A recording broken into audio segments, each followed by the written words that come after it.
जितने भी घंटे लगाए, मगर जो इन्होंने कहा था वो किया है। इजराइल पर ईरान ने एक बड़ा अटैक किया है। वेव्स में बहुत सारे ballistic missiles, cruise missiles, drone से अटैक किया है ऑल ओवर इजराइल। और ईरान के मीडिया ने यह भी क्लेम किया है कि अटैक से पहले ईरान ने एक साइबर अटैक किया था इजराइल पर, जिससे इजराइल के बहुत सारे मिसाइल डिफेंस सिस्टम्स उतने इफेक्टिव नहीं रहे, जिसकी वजह से इजराइल की धरती पर काफी जगह ये मिसाइल्स, ये ड्रोन्स गिरे भी हैं। और इजराइल की डिफेंस फोर्सेस ने यह बात कंफर्म करी है कि हाँ, इजराइल की धरती पर अटैक किया गया है ईरान की धरती से। मैं रिपीट कर दूं, यह अटैक गाजा से या फिर हिजबुल्लाह से नहीं हुआ है, डायरेक्ट ईरान की धरती से अटैक किया गया है इजराइल पर। और यहां पे आप देख पाओगे ट्विटर पेज है इजराइल डिफेंस फोर्सेस का, और इन्होंने यहां पर यह वीडियो करी है पोस्ट। छोटी सी वीडियो है, 30 सेकंड की। ये आप देखिए, यहां पे आप देख पाएंगे कि कितनी destruction cause. Iran has been attacking Israel for the past 45 years by ordering its vast proxy network to do it for them. Iran used to hide their terrorism behind other terrorists. This is no longer the case. Iran has come out of the shadows to expose their true face, the face of a radical and irrational regime that wants to end the entire free world, directly launching a coordinated attack with missiles and drones at Israeli civilians from inside its own territory. This attack shows Iran's true colors.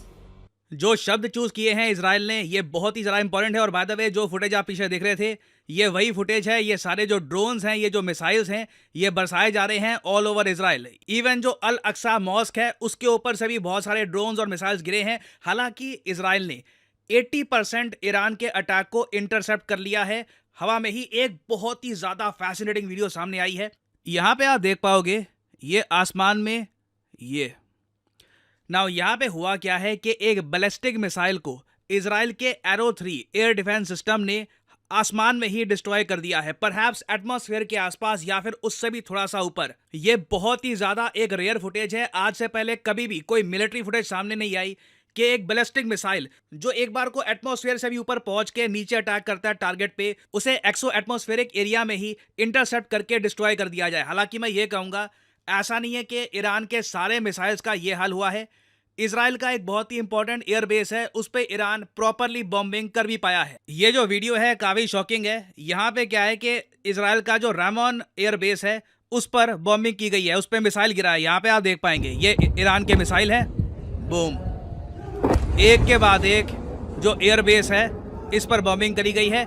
और आगे Iran ने यह भी कहा है कि बहुत सारे इजराइल डिफेंस फोर्सेस की जो साइट्स हैं, जहां पे इनके मिलिट्री इक्विपमेंट थे, जो इनके एयर बेसिस थे, मिलिट्री बेसिस थे, इनको हिट भी किया गया है और डिस्ट्रॉय भी किया गया है। मैं अगेन देखो, अब आगे क्या होने वाला है अभी बताऊंगा आपको। वैसे यूएस कैसे रिएक्ट कर रहा है, मोस्ट प्रॉब्ली क्या होगा। बट एक बात कहनी होगी कि ईरान एक बहुत ज़्यादा ब्रेव कंट्री है। ब्रेव कह लीजिए या रेकलेस कह लीजिए, मगर इस वक्त ईरान ने पूरी दुनिया को वर्ल्ड वॉर 3 की एज पे लाके खड़ा कर दिया है। यूक्रेन रशिया वॉर भी मैं कहूंगा इतना जरा सिवियर नहीं था ग्लोबल पीस के लिए जो ईरान और इजराइल के बीच में हो रहा है। क्योंकि याद रखिएगा, ईरान बहुत दूर नहीं है एक न्यूक्लियर बॉम्ब बनाने से, और इजराइल के पास बताया जाता है कि इजराइल के पास सीक्रेटली बहुत सारे न्यूक्लियर वॉरहेड्स ऑलरेडी हैं। और वर्ल्ड वॉर 3 की जो बात की जा रही है ना, चाहे ट्विटर हो, फेसबुक और जगह आप देखोगे कॉन्स्टेंटली लोग वर्ल्ड वॉर 3 इस हैशटैग का मेंशन कर रहे हैं। इसका एक रीजन भी है, क्योंकि ईरान की जो पॉलिसी है ना, वो अगर देसी भाषा में हम कहें तो ये है, जो होगा देखी जाएगी।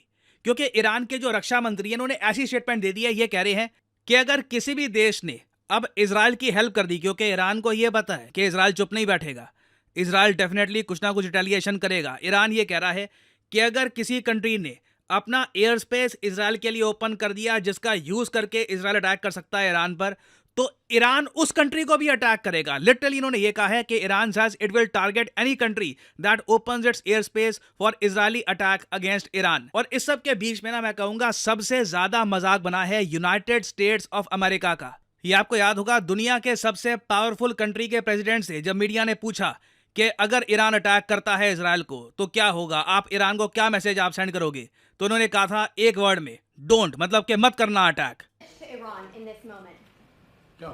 ये डोंट है ना, मतलब इसकी ऐसी धज्जियां उड़ाई गई हैं। ब्रिटिश मीडिया, यूरोपियन मीडिया सब कह रहे हैं बाइडेन के डोंट का जवाब ईरान ने दिया है कि we will, they did, attack कर दिया इजराइल पर।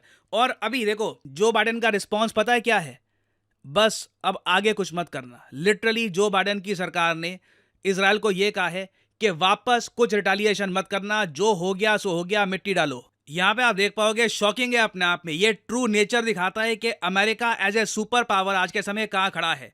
एनबीसी न्यूज ने ये रिपोर्ट किया है कि जो बाइडेन का सबसे बड़ा डर ये है कि नेतन्याहू यूएसए को घसीट के ईरान के साथ एक वॉर में धकेल देंगे। यहाँ पे आप देख पाएंगे, Joe Biden has privately expressed concern that Israeli Prime Minister Netanyahu is trying to drag US more deeply into a broader conflict। आगे देखो, बाइडेन ने प्राइवेटली ये भी कहा है कि इजराइल ने यूएसए को नहीं बताया था कि ये सीरिया में जो एम्बेसी है उस पर बॉम्बिंग करेंगे, और यूएस बेसिकली चाहता है कि ज्यादा ये लोग उलझ ना जाएं। ये ऑलरेडी यूक्रेन रशिया वॉर को मैनेज कर रहे हैं, फिर ताइवान को भी सपोर्ट करना है इन केस चाइना अटैक ना कर दे। और इसी बीच अगर ईरान के साथ यूएस उलझ जाता है तो शायद अब जो बाइडेन भी ये बात समझ चुके हैं कि अमेरिकन मिलिट्री इतना स्ट्रेच नहीं कर पाएगी ना। ये तो खैर अमेरिका की जो पोजीशन है ये मैंने आपको बता दी है, मगर हम सबको पता है कि चाहे गाजा का इशू हो या फिर फलस्तीन का इशू हो, इजराइल जो बाइडेन की जो एडवाइस है इसे ज्यादा सीरियसली लेता नहीं है। एक कान से सुनते हैं, दूसरे कान से ये लोग निकाल देते हैं। तो कोई बड़ी बात नहीं है,